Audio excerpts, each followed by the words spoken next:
Ebanghelyo natin ay John 6:60 to 69. Sabi ng Ebanghelyo, after this, many disciples withdrew, no longer followed him.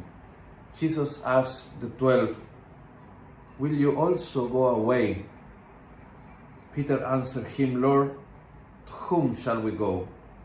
You have the words of eternal life. We now believe and know that you are the Holy One of God.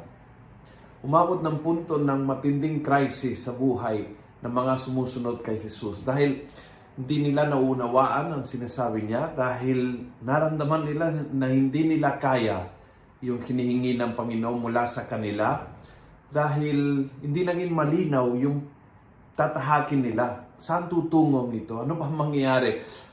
Iba ang idea ko nung nagsimula ang pagsunod, iba ngayon ang kinalalabasan ng plano ng Panginoon. Parang malabo, hindi ko nauunawaan saan itong tutungo, hindi ko nauunawaan kung sino ba talaga siya.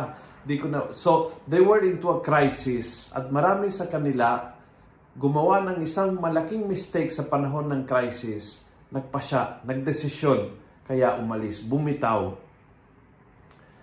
Itong 12 ay yung grupo na pumili manatili kahit sa kanila hindi ring malinaw.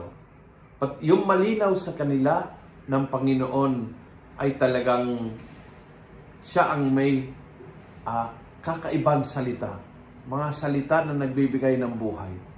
Alam na nila na ang Panginoon ay galing sa Diyos. Alam na nila yon at yon lang ang alam nila. The rest became malabo sa kanila tulad na sa iba. But nagpasya silang manatili. Kapag ikaw'y tumadaan sa crisis, na lahat po ay nagsishake, lahat ng mga kasiguraduhan mo biglang ay bumabagsak, na punong-puno ng pangamba ang iyong puso, na ikaw ay naguluhan, na hindi malinaw kung saan tutungo, would you also leave the Lord o mananatili ka? Baka may nakikinig sa inyo ngayon na he was about to leave the church, to leave the ministry, to leave the wife. Hindi ko alam. Yung calling na binigay ng Diyos sa atin, minsan natukso tayo na dahil malabo, mabigat, magulo, bibitaw. Ang salita ni Pedro naway maging salita natin ngayon. Lord, kanino, to whom shall we go? You have words of eternal life.